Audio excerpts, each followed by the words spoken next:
nervous. Confident though? Maybe later.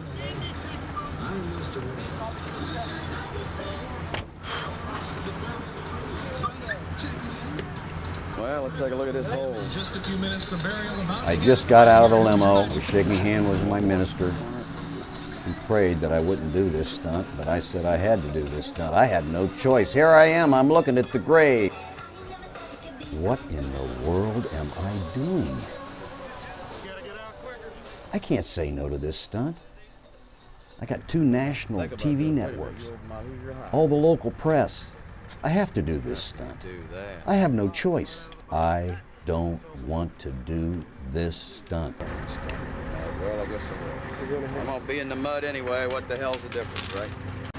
Okay, this is the plexiglass coffin, and I'll be standing in front of it here and be put in police regulation handcuffs from the Indianapolis Police Department, and leg cuffs, chained and padlocked. I will then be set in the casket. The casket lid will then be closed and the padlocks will be locked. They will then, the assistants will take the coffin very carefully over. One other thing with plexiglass is it's almost glue is holding it. It's very scientific how we've done this. We can't disturb it. We can't move it, any jiggling or anything. But once we get it in place, then they will start adding the dirt, and I'll give you all a chance to get the shots of the stuff when I'm in the coffin. I don't know whether I'm breathing in there, probably gonna fog this thing up. But they'll put the dirt in until they bring the dirt to exactly 1 foot above this, 1 foot above it, covering the entire grave. When they measure it, and they will measure it accurately 1 foot, then they will bring in the cement truck. The cement will then start to be able to put all the cement around in a circular motion with my assistant Roy Hoffman, who is very key to this. I will be in communication with Roy Hoffman. I will have something on me to be able to talk. He will be in communication with me. We will have communication throughout the whole time in the coffin. And then as the cement reaches ground level, that is a very critical point. If it goes before there, but if it reaches ground level, and it should,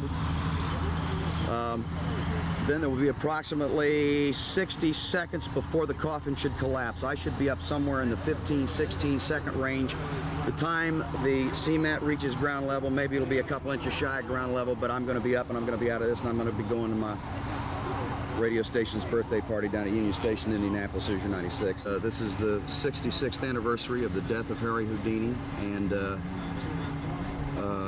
Melbourne Christopher, who wrote all the books on Harry Houdini, kept his legend alive, and of course Harry Houdini was the highest paid entertainer in the world for over 20 years, from 1906 to 1926. David Copperfield now is making $37 million. He's about the 7th highest paid entertainer, so he kept Houdini's legend alive, and I know it inspired Dave, it inspired me, and he was my mentor, and he's not with us now, and I always like to commemorate something. But the other thing is I just want to prove to the world that I'm the #1 escape artist in the world, bar none. The grave, when we dug it, first of all, I had an inexperienced backhoe digger who hadn't been on one in 15 years, and I was very, very concerned about it in case of emergency situation to dig me up. So I flew a backhoe driver who has been doing these things with me before and who's experienced, and Dave Sprower will be now the backhoe operator. But we had a 3-foot bucket, and I think I mismeasured a couple of inches on each side of that tombstone. I was supposed to be measuring from the end of the plaque that was down there instead of the tombstone, so it is a little wider than usual, which means that the whole key to the dirt being there is to form a vacuum for the cement to stay as it rises up, and then eventually it does collapse. But this means nothing, that it's just going to collapse a little early, so maybe I'll be up maybe even before they fill it to ground level. Let's check the remote stuff and warm me up. I'm going to spend about 5 in the limo here saying a few prayers, okay? I need to check. Every time I've ever done a stunt, I've either raised thousands of dollars for charity or I've donated it myself, and I want to donate to a charity, a very worthwhile charity here in Indianapolis called 100 Black Men Charities, and they donate to the needy inner city kids in education in all kinds of fantastic ways. And here's $3,000 compliments of Bill Shirk. You always want kind of a safety net. I figured if I was down below and I had communications and something was going wrong and I wasn't going to live, I was going to ask them to dig me up. I needed communication with my stunt crew, and even though it messed up the looks of my outfit, that Hoosier 96.3 outfit there, all white with those climbing shoes. Anyway, I had it taped to my ear so I could hear anything, and I wanted it taped to my ear because I didn't want it coming out, and I didn't want the receiver to move from my chest. So I had them duct tape it to my ear. Don't come out of there, baby. This button here, I can communicate with him at all times. This is being taped to my ear because if this is in my ear, I don't want it coming out. And I don't want this coming off of me or interfering me with anything I'm doing. One of the key things here is communication. Because I'm going to be perfectly honest with you. If I get down there and I find out something's wrong, I say dig me up.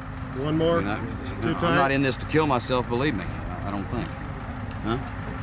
Too tight? All right. No, Can I put one up here without bothering you? I'd like to. We were not allowed to release anything because the police were so afraid of the crowd that would show up for this. So where we were going to do it was completely a mystery. They did know that we were going to do the stunt on October 31st. Well, the police are getting ready to put on the handcuffs. You can see that watch there. That was my grandfather's. I always had some kind of a momentum, a flag, or some kind of a scarf that was one of my relatives when I did a stunt. There's the chains, the handcuffs already on. The chains will be padlocked to the leg cuffs that are down below, attached to my ankles. Oh, that's a little tight. That's all right, that's all right. Nothing you can do about it now. It's fine, fine. Don't worry about it. The shoes you see there are actually mountain climbing shoes, which is great. They have traction on rock, mud, and dirt. Now they're putting on the 30 pounds of chain. Hope I make this. I got a bad feeling about this thing. Bad feeling. This rain did it. My wife's not here. Dave? But who knows? I may go down there and decide to quit here in a few seconds. As you can see on my chest there, that's two-way communication up above to my stunt coordinator. This could be my last shirt. You ready, buddy? I'm ready. All the handcuffs and leg irons are attached to the 30 pounds of chains with padlocks. They're putting me in the plexiglass coffin. I experimented with plexiglass coffins. Each one of those cost about $1,000 at the time. They were destroyed in every one of the attempted stunts we made. Fortunately, I was not in it at the time. They're now locking me into the plexiglass coffin. Joe Burrus attempted this escape and stunt 2 years before I tried and was killed as the coffin collapsed on top of him and he was lost because of the stunt. I tried to do the stunt a year before this, but unfortunately dislocated my shoulder in another stunt I was doing, getting out of a straitjacket. They're making sure that the coffin is sitting right. I was thinking as I was sitting down there or laying down there, what difference does it make? They're going to be pumping about 7 tons of dirt and cement on top of me. It doesn't make any difference if it's not laying flat. And all of a sudden they're bringing me up. Bring him up. And I'm going, what are you doing here, bringing me up? Let's get this over with. You know? So they bring me over to the side and they say, no, it doesn't look like it's fitting in there correctly. And I'm laying there saying, please, Lord, let's get this over with. I felt confident,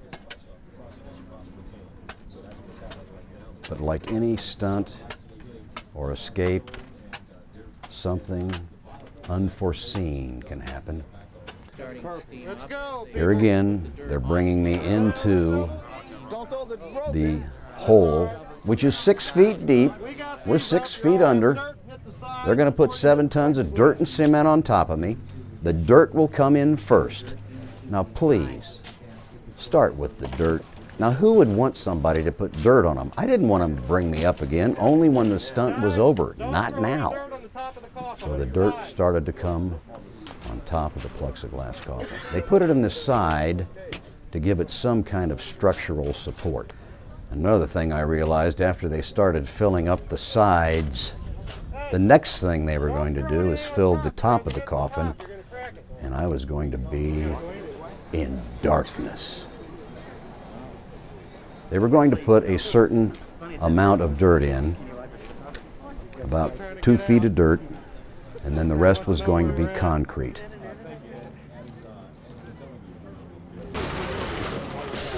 They're starting to pour the concrete, and the last time I attempted, or at least experimented with this stunt, I wasn't in the coffin, the cement looked like it was clear. This looked like it had a lot of rocks in it, which meant it's going to be a lot heavier.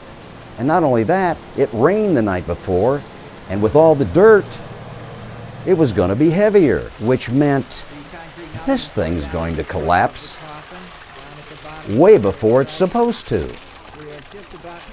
They're pouring in the concrete now. At this point, I'm out of the handcuffs, chains, padlocks, leg cuffs, and positioning myself for it to cave in on top of me. Everybody's looking. What's going to happen? It's starting to collapse. I can feel the...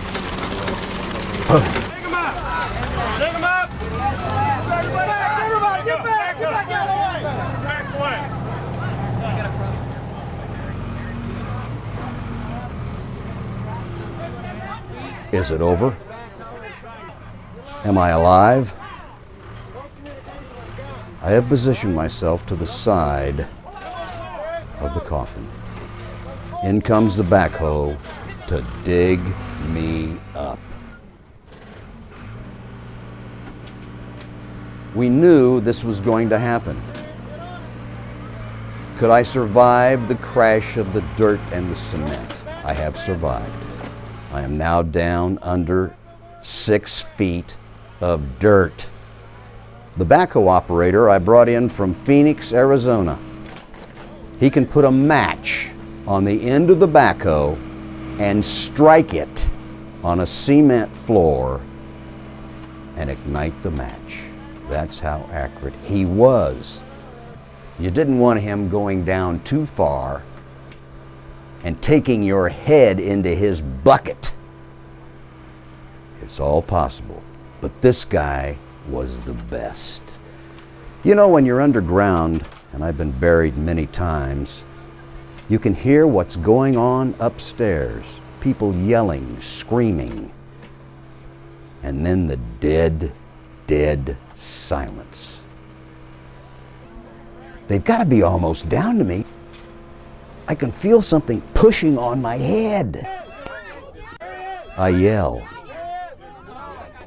Makes no difference. They can't hear me. Everybody shut up! Finally, I took my arm in my hand and I thrusted it up through the dirt with every bit of energy I had, because I have completely run out of oxygen. I was on the verge of passing out. Pull me out of this mud. There's my grandfather's watch. Maybe that's a good sign. I didn't know whether I was passed out, just in a daze, or what was going on. I was completely disoriented. They kept pulling, but I couldn't come up. I couldn't come up. Finally, I can breathe. And there he is, ladies and gentlemen, Bill The wild Shirk. and crazy, the amazing Bill Shirk. Around us now.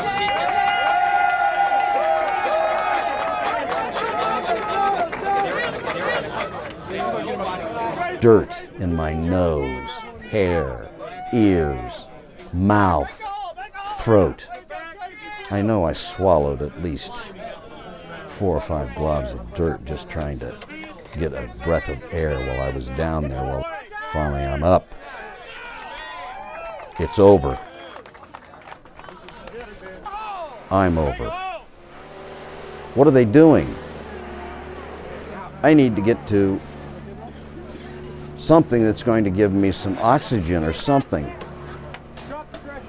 Remember, I was entirely in white. My outfit was white, and now it was solid mud. Finally, I laid down. I knew they were going to give me some oxygen, and it was over. They threw a blanket over me and over my face. I'm trying to breathe. I will never in my life attempt something like this again. This is an absolute suicide stunt. But as you can tell, I'm not in really the best of shape right there. All they did was give me oxygen. Everybody was so happy that I was still alive. Hey Bill, how you feeling? Well, I want to apologize to Houdini. I wasn't successful, and I didn't succeed in the escape, but I did get away with my life, which I consider lucky. When they had the dirt at 1 foot and I said I wanted to be dug up, the problem was I knew I wasn't going to be able to get up through the dirt, let alone the cement, and I didn't know what to do. What do you do? Call it off?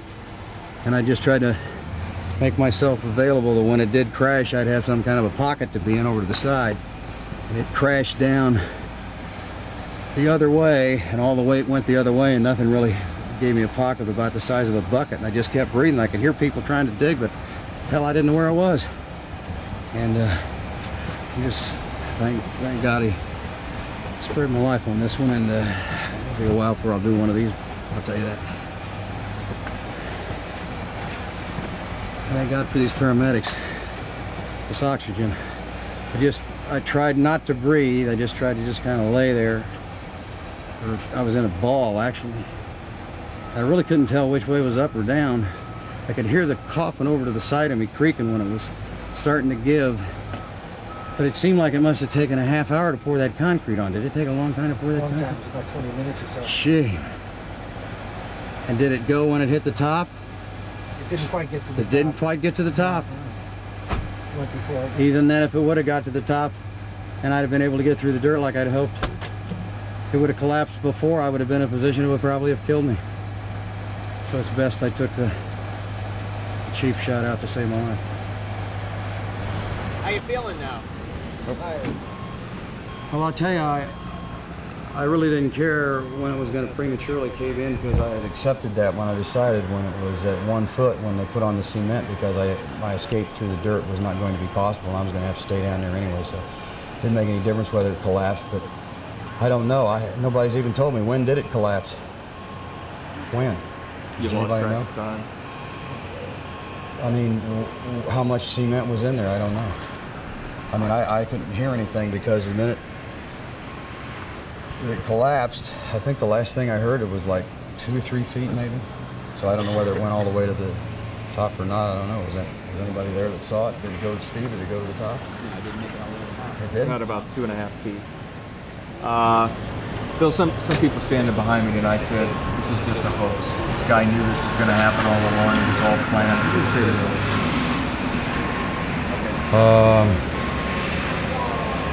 People are going to have opinions. It was real then, as far as you're concerned. Well, my fingers are all got mud all the way halfway up through the nails. I was down there in the mud, there was no doubt about it. If it hadn't rained, I think it'd have been a different story today. But I was not successful. I got nothing to be proud about. I'm very happy that I made it out with my life. Last word, what did you think about during those moments? I kept thinking that they were going to dig me up, but I couldn't hear anything. I didn't know what was going on. You know, when you're underground, you can hear muffled sounds, and I couldn't even hear the backhoe. And when you felt the air on your hand when it came up from the surface? Believe it or not, I didn't feel anything, because I had been digging up. I was in a position basically cramped like this with a pocket to breathe in, and I was trying to go up with one hand. And it was funny, because it was like it was clay or sand. And I never felt anything. All I did was look up with everything in my face, and I could see light. Your thought? I think I've found the light at the end of the tunnel. I spent a lot of time down underground in other situations when I've been buried or in holes or entombed in cement and stuff, and sometimes you lose kind of a sense of direction. And to be real honest with you, right now I'm kind of foggy on what all went on. I kind of like to look at the tape, and I'm sure it's going to look completely different in the way I assumed it, because I was down feet, 6 feet underground still. Pretty much out of air by the time you came out? I really had no air. I was trying to, I have done a lot of underwater stuff, and I can hold my breath for approximately 90 seconds without really being effective, and then take just one other deep breath and then maintain it in a vicinity of 40 to 45 seconds. And that's basically the technique I used. What are your thoughts you're going to take home tonight? I'm going to go to the birthday party downtown and have a good time with my radio listeners. And then I'm going to take my wife out for our anniversary.